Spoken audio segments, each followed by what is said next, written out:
Hello welcome back my all dear students. स्वागत है आज की इन्वायरमेंट की क्लास में। तो आज हम 11th क्लास इन्वायरमेंटल स्टडी का चैप्टर नंबर 15 करने जा रहे हैं, जो कि है सेफ वर्क इन्वायरमेंट।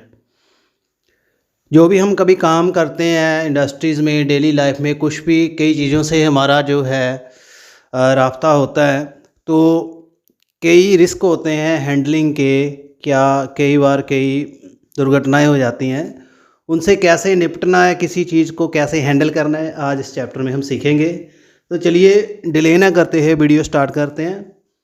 सो इंडस्ट्रियलाइजेशन जैसे हुई है, नई नई इंडस्ट्रीज़ आई हैं स्टूडेंट्स, उससे क्या हुआ है कि innumerable smaller and large industrial unit पूरे वर्ल्ड वाइड बन गए हैं। छोटी बड़ी इंडस्ट्रियाँ बन गई हैं। मिलियंस ऑफ पीपल जहाँ काम करते हैं और चीज़ों को हैंडल करते हैं और काफ़ी काम करते हैं, जैसे ऑपरेटर, प्रोडक्शन, मेंटेनेंस वगैरह। एंड डिस्चार्जिंग देयर ड्यूटी, जब वो ड्यूटी करते हैं, दे इनकाउंटर द पॉसिबल डेंजर, उनको काफ़ी डेंजर्स भी होते हैं एंड कुछ माइनर एक्सीडेंट होते रहते हैं। Generally these accident are the result of unsafe working environment. Basically unsafe चलते हैं। ह्यूमन कई बार केयरलेस हो जाता है, अनसेफ एक्शन करता है, and different physical, chemical, mechanical, electrical, biological, psychological, occupational hazards हो जाते हैं। यानी कुछ दुर्घटनाएं हो जाती हैं जब हम कोई काम करते हैं अपने प्रोफेशन में। So every year a large number of industrial workers suffer death और disability due to these accident. तो हर साल कई वर्कर की डेथ हो जाती है और डिसेबल हो जाते हैं इन हज़ार्स की वजह से। सो every year large number of industrial worker, उनको प्रॉब्लम आ जाती है। नो डेज दी सीरियस जो अटेंशन जो है अब ली जा रही है इस काम के लिए कि इन एक्सीडेंट को रोका जा सके और जान माल का ख़तरा ना हो। तो इनमें हम देखेंगे क्या क्या चीज़ें हैं जिनकी वजह से हम एक्सीडेंट से बच सकते हैं। फर्स्ट ऑफ ऑल हम इस चैप्टर में पढ़ेंगे एडिक्वेट लाइट। जो प्रॉपर लाइट होती है वो काफ़ी रोल प्ले करती है। लाइट एक एनर्जी है, सेंसरी सेल जो है हमारी आइज़ के, उसको स्टिमुलेट करती है जिससे हमें दिखाई देता है। कोई भी हम एक्टिविटी करें तो हमें लाइट के ऊपर डिपेंड रहना पड़ता है। इनएडिक्वेट लाइट, अगर कम लाइट होगी तो जो पार्शली बंदा ब्लाइंड लगता है तो उससे कैजुअलिटीज़ हो जाती हैं। सो सेफ वर्क एनवायरनमेंट के लिए all walks way and work area, industrial plant should be properly illuminated. तो जहाँ भी वर्कर काम करते हैं वहाँ प्रॉपर लाइट होनी चाहिए। Effect of light depend on both intensity and quality. Intensity and quality दोनों इफेक्ट होती है। इंटेंसिटी जो है सफिशेंट होनी चाहिए, जितनी चाहिए मशीन की ऑपरेशन के लिए, हैंडलिंग के लिए, और move freely without experiencing any eye strain. तो जब हैंडलिंग करते हैं तो कोई आई के ऊपर कोई लोड ना पड़े, अच्छे से दिखाई दे। ह्यूमन आई जो है अकोमोडेट नहीं कर सकती लाइट की इंटेंसिटी। अगर हम सडनली चेंज कर दें तो हमारी आंखों को दिक्कत आती है। So desirable that intensity of light should be somewhat uniform at different adjacent side in industrial plant. Industry जो प्लांट है, इंडस्ट्री है, हर जगह पे लाइट जो है एडिकेट होनी चाहिए। In contrasting difference of intensity at the two neighbouring side में interfere the normal vision and प्रोफिटल। तो अगर कम या ज़्यादा लाइट होगी तो दिखाई दे सकता है, आंखों में दिक्कत आ सकती है, उससे काफ़ी प्रॉब्लम आ सकती है। So natural light from the sun is preferred. Natural light prefer की जाती है। Light should be positioned at proper side and light switch should be easily accessible. Light के जो बल्ब हैं वो जहाँ पड़नी चाहिए वहाँ होनी चाहिए, और स्विचेस जो है पता होना चाहिए, ईजिली उनको ऑपरेट किया जा सके। और मिस एडजस्ट जो रिफ्लेक्टर है और अदर रिफ्लेक्टिंग सरफेस, उससे ग्लेयर आ जाती है, कई बार ज़्यादा लाइट पड़ती है और उससे एक्सीडेंट हो जाता है। Unshielded light sources install directly in the line of vision, उससे काफ़ी ग्लेयर आएगी। और फ्लोरेसेंट लाइट जो है वो अवॉइड होनी चाहिए। लाइट ज़्यादा हो तो उससे हेडेक आ जाती है, आँखों के ऊपर स्ट्रेन आती है, इरिटेशन होती है, स्ट्रेच और फटीग होती है। स्ट्रॉन्ग फ्लोरेसेंट लाइट अगर होगी तो उससे स्किन कैंसर और एलर्जीज हो जाती है। सिमिलरली फ्लिकरिंग लाइट जो है उससे हाइपर एक्टिविटी और आइज़ की स्ट्रेन हो जाती है। Poor arrangement of light system can also भी कोज इलेक्ट्रिकल शॉक, उससे इलेक्ट्रिकल शॉक हो सकता है, बर्न, फायर, स्लिप कर सकता है बंदा from the elevated surface. Defective light light fitting and cabling should be immediately repair and replace. तो लाइट की प्रॉपर मात्रा होनी ज़रूरी है और उसका एडिक्वेसी होनी बहुत ज़रूरी है। सेकंड इसमें आता है वेंटिलेशन। वेंटिलेशन होता है हवादार, हवा आती जाती है। मेजर वेंटिलेशन जो है is to keep the air inside an enclose space और room fresh and pure. Pure हवा आती रहे और फाउल और गंदी हवा है वो बाहर जाती रहे। तो डिफरेंट वर्क एरिया में, इंडस्ट्री, प्लांट और ऑफिस में आपको पूरे वेंटिलेशन चाहिए। प्रॉपर वेंटिलेशन इसेंशियल है लाइफ मेंटेनिंग प्रोसेस के लिए। और इंडस्ट्री में give the risk to smoke, dust, fume. In lack of sufficient ventilation level of carbon dioxide बढ़ जाएगा तो उससे सफोकेशन होगी। और in same time the heat generated by machine is not dissipated and temperature of the work start rising. और work place पे अगर गर्म हवा होगी तो अंदर टेम्परेचर बढ़ना शुरू होगा, मशीनरी को प्रॉब्लम आएगी। Moisture, smoke, impurity, dust and poisonous smoke जो निकलती है मैन्युफैक्चरिंग में तो वर्क एरिया में कम्युलेट होगी, तो उससे काफ़ी ज़्यादा डिसऑर्डर्स आ जाते हैं रेस्पिरेटरी के और हेल्थ हज़ार्ड हो जाते हैं और विक्टिम हो जाता है बंदा एयरबोर्न डिसऑर्डर का। Particularly those of respiratory system के बीमारियां आ सकती हैं बंदे को जो वर्कर हैं। प्रॉपर वेंटिलेशन जो है fatigue and work rating the comfortable safe work environment. अगर अच्छी हवा आ रही है, साफ़ हवा आ रही है, गंदी हवा बाहर जा रही है, प्रॉपर वेंटिलेटर लगे हैं तो आराम से जो काम करना आसान होगा। सो एयर जो इनलेट्स हैं should be situated at suitable position in such manner that incoming air is free of impurity. In case of air conditioning, air should be filtered before recirculation. Filtration proper होनी चाहिए। Efficiency ventilator system की बढ़ाने के लिए regularly इसको clean किया जाए और मेंटेन हो। तो दूसरी यहाँ मेन चीज़ आती है that is a ventilation. Third हम देखेंगे क्लीनलीनेस, सफाई। क्लीनलीनेस बहुत एक मेन फैक्टर है। It increases the concentration and efficiency of worker by providing them health friendly surrounding जो है उसका अच्छा हो। डेली, वीकली और मंथली क्लीनिंग प्रोसीजर अडॉप्ट करने चाहिए वर्क एरिया में। रेस्ट एरिया, फर्नीचर, मशीन और tool. Cleanliness should be consider an integral part of the performance duty of the staff. ये परफॉर्मेंस ड्यूटी जो वर्कर्स हैं, सफाई के कर्मचारी हैं, उनका रिफ्लेक्ट होता है वो कैसे काम करते हैं। Bathroom, canteen, counters, dishes, floor, work table, small water container, telephone, keyboard, display monitor, control panel of machine should be cleaned in daily basis. Paper, rubber pieces, cardboard, plastic pieces, discarded file, tissue paper should not be thrown here and there. कोई भी गंद नहीं होना चाहिए, dustbin का proper use होना चाहिए। तो सफाई से काफ़ी अच्छा रिफ्लेक्ट पड़ता है। कोई बंदा बाहर से भी आता है विज़िट करने, कस्टमर आता है, वो सफाई की ओर काफ़ी अट्रैक्ट होता है। इंजरीज़ भी हो जाती कई बार, बंदा गंदा फ्लोर हो, स्लिपरी हो, प्रॉपर अच्छे से उसे सुखाया ना हो तो उसे इंजरीज़ हो जाती, स्लिप कर सकता है। और staff member of the industry should not consume eatable eight their work place on the dirty desk. तो खाने जहाँ काम कर रहे हैं वहाँ पे उनको खाना खाने के लिए लगभग रूम होना चाहिए। तो improper light condition, scattered food item, dirty bathroom, dishes and kitchen counter में result in rapid multiplication of disease causing microbe. और गंद से काफ़ी बीमारियों वाले जर्म जो है आ जाते हैं, एक्टिव हो जाते हैं, काफ़ी बीमारियां भी हो सकती हैं। अल्टीमेटली यहाँ पे अब्सेंटिज्म ड्यू टू एलर्जी होगी, इलनेस होगी तो वर्कर अफेक्ट होगा, काम बीमार बंदा होगा तो काम नहीं कर पाएगा। डिसइंफेक्टेंट का यूज़ होना चाहिए, फिनोल, एसिड, एल्कली, फॉर्मेल्डिहाइड, ये बीमारियों को मल्टीप्लिकेशन ऑफ द जर्म रोक सकते हैं। वर्क प्लेस जो है फ्री होना चाहिए हार्मफुल इंसेक्ट एंड रोडेंट से। गंद होगा, चूहे वगैरह आएंगे, उससे भी काम इफेक्ट होगा। तो ये क्लीनलीनेस जो सफाई है ये काफ़ी एक मेन फैक्टर है।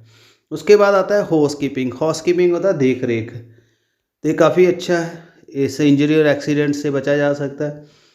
और it is not simple cleanliness but rather and orderly arrangement of the thing and there suitable places. चीज़ों का प्रॉपर होना, उनको रखना, scattered paper, product, tool and other material at work place, उससे फ्राइटनिंग हो जाती है एंड पर्पसलेस वर्क इन्वायरमेंट होता है।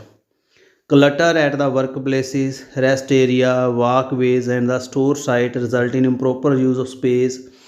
And whereas a good housekeeping provide the more efficient use of space and time in order in an office or industry. और projecting nails, metal scrap, glass pieces, wire may cause the injuries. तो poorly stacked material may also fall over the slab. Misplace toxic reactive inflammable material जैसे LPG cylinder, diesel, kerosene है, ये भी problem कर सकते हैं. और well plan good housekeeping coupled with the general cleanliness provide a safe, comfortable and efficient environment. So रख रखाव चीज़ों का कैसे रखी हैं, केमिकल कैसे हैं, गैसेस कैसी हैं, आपका मशीनरी कैसी है, मल्टीमीडिया कैसा है ऑफिस का, स्टेशनरी कैसी है, ये सारी चीज़ें इफेक्ट करती हैं. तो क्लीनिंगनेस और हाउसकीपिंग दोनों जुड़ी हैं. Safety awareness and management. Common जो वर्क प्लेसेस हैं जैसे home, lab, workshop and work site, इनमें राइजिंग ट्रेंड और इंडस्ट्री एक्सीडेंट के एंड सेफ्टी अवेयरनेस वर्कर में, देयर फैमिली मेम्बर में, supervisor, contractor, industrial security person and the general public is must for reducing the casualty. सभी को safety precautions का, management का पता होना चाहिए. और 4 मई 1966 में मुंबई में यहाँ पे एक काउंसिल बनी थी, उन्होंने ये सारा कुछ देखा है. तो सेफ प्रिकॉशन एट होम, घर में आप क्या प्रिकॉशन ले सकते हैं. और certain common instrument and practices में बिकम को serious injuries. Fall from the stairway, सीढ़ियों से गिर सकता है, गिल्ले फर्श से, वेट फ्लोर से गिर सकता है, कोई स्लिप कर सकता है, फ्रैक्चर हो सकता है, डिसेबिलिटी हो सकती है, डेथ भी हो सकती है. और इंडिपेंडेंस वो प्रॉब्लम आ सकती है. And stair way should be free from scattered subject. कोई स्टेयर के ऊपर कोई चीज़ नहीं पड़नी चाहिए, लिक्विड नहीं स्पिल होना चाहिए, वाइप किया जाए, गैस स्टोव बंद करने चाहिए, और पूरे वेंटिलेशन हो घर में. जो डेंजरस केमिकल्स हैं वो बच्चों की प्रोस से दूर रखने चाहिए, मेडिसिन्स वगैरह दूर रखनी चाहिए. तो ऐसे ही हम घर में काफ़ी सेफ्टी प्रिकॉशन रख सकते हैं. इलेक्ट्रिकल अप्लाइंसेस हैं, they should be well equipped and कोई शॉर्ट सर्किट ना, सारी चीज़ों का ख्याल रखना ज़रूरी है. लैब में आप काफ़ी इंसिडेंट्स हो सकते हैं जैसे acid, poison, salt, explosive equipment हैं, ग्लास वेयर, माइक्रो ऑर्गेनिज्म, सारी चीज़ें जो है लैब में काफ़ी रोल प्ले करते हैं. इनको प्रॉपर रखना चाहिए. लैब कोट का यूज़ करें, जो लैब में टेस्टिंग कर रहे हैं, डेंजरस गैस नहीं कर, इसके लिए मास्क लगाए, ख़तरनाक फ्लेम लग लिए उसके लिए आपको गॉगल लगानी चाहिए. तो काफ़ी इससे हम बच सकते हैं. तो प्रॉपर हैंडलिंग हो, प्रॉपर लेबल लगा हो केमिकल्स के ऊपर, बॉटल्स के ऊपर, उसकी कंसंट्रेशन वगैरह लिखी हो कि कितना है, तो ऐसे हम देख सकते हैं. और वर्कशॉप में काफ़ी जहाँ कंस्ट्रक्शन का काम होता है और वहाँ पे human careness, unfair activities, mechanical factor, unsafe environment condition, ये काफ़ी प्रॉब्लम क्रिएट करती है. तो इसमें वेंटिलेशन, लाइट, टेम्परेचर, मॉइस्चर, सभी चीज़ें प्रॉपर होनी चाहिए. जो आपके टूल्स हैं वो अच्छे होने चाहिए. मैकेनिकल सेफगार्ड में आपकी क्लॉथिंग, शूज़, गॉगल, हेलमेट होना चाहिए. और बॉडी के पार्ट आपके पूरे प्रोटेक्टेड होने चाहिए. And loose dress should be avoided while operating different machine. Standard instruction जो है फॉलो करनी चाहिए, कोई शॉर्टकट ट्राई नहीं करना चाहिए. जैसे मशीन ऑपरेट हुई जाती वैसे करनी चाहिए. टूल जो है सूटेबल जगह पे होने चाहिए. और misplace hammer, screwdriver, chisel, electrical drill machine, spanner, इससे काफ़ी ज़्यादा इंजरीज कर सकते हैं. Safety cover and wire meshes fitted over the moving part of the machine should not be removed. Electrical connection जो है installation should be checked at regular interval. It should be made sure that the safety switches and the limit switches of the different machine are working. Power supply जो है proper होनी चाहिए, बंद कर देनी चाहिए बाद में जब यूज़ हो मशीनरी का. जब आपने काम ख़त्म कर लिया बंद कर दो. Worker in state of intoxication, illness and fatigue, अगर कोई बंदा बीमार है, कोई सी बीमारी है, ठीक नहीं है, तो उसको काम के लिए मजबूर नहीं करना चाहिए. फर्स्ट एड बॉक्स प्रॉपर होना चाहिए. वर्क साइट पे जहाँ कोई काम चल रहा है, जहाँ बिल्डिंग्स बन रही हैं, डैम बन रहे हैं, ब्रिजेस, रोड बन रहे हैं, वहाँ भी काफ़ी चीज़ें आ जाती हैं. उसमें स्किल्ड मैन पावर और वर्कर होने चाहिए। और कोलैप्सिंग ब्रिजेस की बिल्डिंग ख़राब हो सकती है। कंस्ट्रक्शन वर्क प्रॉपर हो, उसको पूरा सेफ डिक्लेयर करके ही पूरा सर्वे होना चाहिए कंस्ट्रक्शन साइट का। And machinery engage with activity, उनको चेक करना चाहिए मशीनरी अच्छी है। Crane elevator enable use the lifting heavy load should be regularly inspected. And installation of instruction board, जैसे man at work, work in progress, proper board लगे होने चाहिए, diversion के बोर्ड लगे होने चाहिए। ऐसे कोई नीचे खुदाई की है, कोई बोर किया है, टनलिंग की है, तो उसको प्रॉपरली ढक के रखना चाहिए। ऐसे नहीं कि रात को अंधेरे में आए और उसका एक्सीडेंट हो जाए। ये सारी चीज़ें हमारी ड्यूटी बनती हैं। Safe handling equipment and material, जो आपके इक्विपमेंट्स हैं उसकी प्रॉपर सेफ़ हैंडलिंग होनी चाहिए। और इसके लिए जैसे एप्रन डालना, गॉगल, मास्क यूज़ करें। इंडस्ट्रियल एक्टिविटी के लिए वेल्डिंग, ग्राइंडिंग, चिपिंग और warrant serious attention. And heavy load handling, crane, cable, benches, pulley, ropes should be regularly inspected and maintain. तो ये सारा मटेरियल के इक्विपमेंट के मटेरियल। एंड ऑक्यूपेशनल हज़ार्ड्स काफ़ी हो जाते हैं। जैसे हम काम करते हैं, कहीं भी जाते हैं, तो हमें काफ़ी दिक्कत आ जाती है अपने प्रोफेशन में। फिजिकल हज़ार्ड्स हो सकते हैं जैसे एनवायरनमेंट के साथ एसोसिएटेड हैं, जैसे light, humidity, ventilation, SPM, noise level, इससे काफ़ी चीज़ें इफ़ेक्ट होती हैं। इम्प्रॉपर इल्यूमिनेशन हो तो उससे फ्लोर पे बंदा स्लिप कर सकता है, एलिवेटेड सरफेस के ऊपर फॉल कर सकता है। अनफेवरेबल कंडीशन, टेम्परेचर, ह्यूमिडिटी की होती है, एफिशिएंसी बंदे की कम हो जाती काम करने की, ज़्यादा गर्मी में बंदा काम नहीं कर सकता। Pollutant, smoke, metal particle, dust, ये हेल्थ को ख़राब करते हैं, मशीनरी को ख़राब करते हैं। अस्थमा, ब्रोंकाइटिस, कार्डियोवास्कुलर सिस्टम की प्रॉब्लम आ जाती है अगर एसपीएम ज़्यादा है उस कंस्ट्रक्शन साइड में। हार्ट और रेस्पिरेशन की प्रॉब्लम आएगी, स्किन कैंसर वगैरह हो सकता है। तो ये फिजिकल हज़ार्ड्स हैं। केमिकल्स हैं कि टॉक्सिक केमिकल्स होते हैं, जैसे हम डिफरेंट इंडस्ट्री, फर्टिलाइज़र, क्रैकर बनाने की इंडस्ट्रीज़ है, पेस्टिसाइड, पेंट, फार्मास्यूटिकल, बाहर टॉक्सिक एंड एक्सप्लोजिव केमिकल भी होते हैं। तो उनकी प्रॉपर हैंडलिंग ना हो, प्रॉपर नॉलेज ना हो तो काफ़ी प्रॉब्लम आ सकती है और इनहेल हो सकते हैं और उससे हेडेक हो सकती है, कफ, एलर्जी हो सकती है और स्किन बर्नड भी हो सकती है, इवन डेथ भी हो सकती है अगर ज़्यादा बर्नड हो। मैकेनिकल हज़ार्ड हो जाते हैं, मशीनरी का अगर आपको यूज़ नहीं करना था, जो पूरी तरह से स्किल्ड नहीं है, तो प्रॉब्लम आ सकती है। और प्रोटेक्शन अगर यूज़ नहीं कर रहा बंदा, operator apron, helmet, goggle, shoes वगैरह नहीं डाल रहा, तो प्रॉब्लम आ सकती है, डेथ भी हो सकती है और डिसेबल भी हो सकता है बंदा। इलेक्ट्रिकल हज़ार्ड होते हैं, हाई वोल्टेज जो है झटका लग सकता है, प्रॉपर इंसुलेशन शूट होना चाहिए उसका, और ग्लव्स का यूज़ के अप्लाइंसेस अच्छे से यूज़ करना आता है, उसको ऑपरेट करना आता। उससे अगर ज़्यादा झटका लग जाए बर्निंग भी हो सकती है और डेथ भी हो सकती है। तो इसलिए प्रॉपर रबड़ के ग्लव्स जो होने चाहिए, मैट एंड इंसुलेटेड टूल होने चाहिए, उनकी रिपेयर होनी चाहिए अच्छे से। एंड बायोलॉजिकल हज़ार्ड हो सकते हैं और गंदी चीज़ें हैं, माइक्रो वगैरह आ रहे हैं, तो जैसे हॉस्पिटल्स में syringe, cotton, plaster, needle, surgical instrument, bandages, body fluid sample, ये काफ़ी ज़्यादा जर्म लेके आते हैं, इससे प्रॉब्लम आ जाती है और वायरस, बैक्टीरिया वगैरह आके काफ़ी प्रॉब्लम क्रिएट कर सकते हैं। तो इसलिए प्रॉपरली प्रोटेक्शन होनी ज़रूरी है। इन्फेक्टेड पर्सन का ब्लड ना मैच कर जाए, एक्सीडेंटली कोई सरिंज ना लग जाए, प्रिकिंग ना हो जाए, तो प्रॉपर उसकी पूरी केयर एंड मेंटेनेंस होनी चाहिए। रेडिएशंस जो है न्यूक्लियर पावर प्लांट में, रिसर्च लैब में, वेपन फैक्ट्री, रेडियोलॉजिकल लैब में, हॉस्पिटल में काफ़ी प्रॉब्लम्स आती हैं और इससे कई बार न्यूक्लियर रिएक्टर में लीकेज हो जाती है रेडियो एक्टिव मटीरियल की और उससे स्किन कैंसर का हो सकता है और आइज़ इरिटेशन हो सकती है और इंटेस्टाइन की इलनेस हो सकती है, ब्लड सेल और रिप्रोडक्टिव सिस्टम इफेक्ट हो सकता है।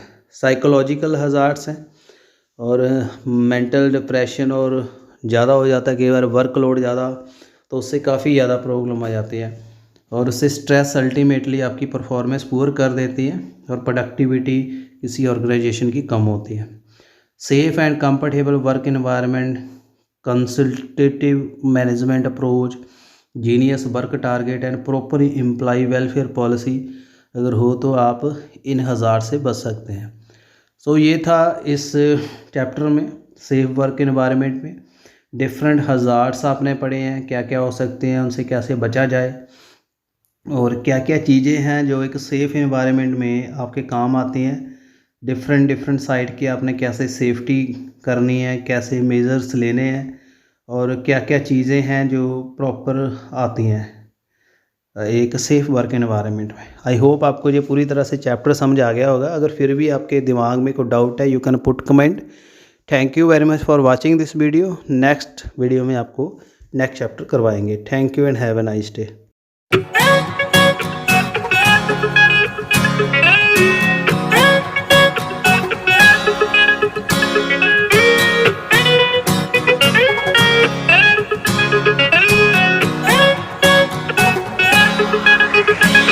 Hey!